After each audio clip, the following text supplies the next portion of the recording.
To send a program to your microbit from the Android app, you first have to connect the microbit to your mobile device.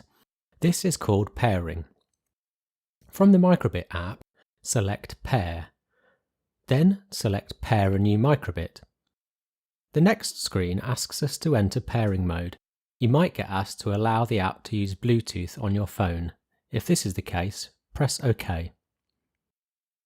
On the microbit, hold down the A and B buttons on the front and the Reset button on the back of the microbit, and then release the Reset button.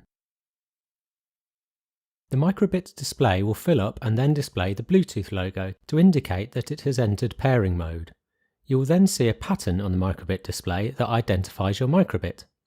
Select Next on the Android device and copy the pattern that is displayed on the microbit into the Android app.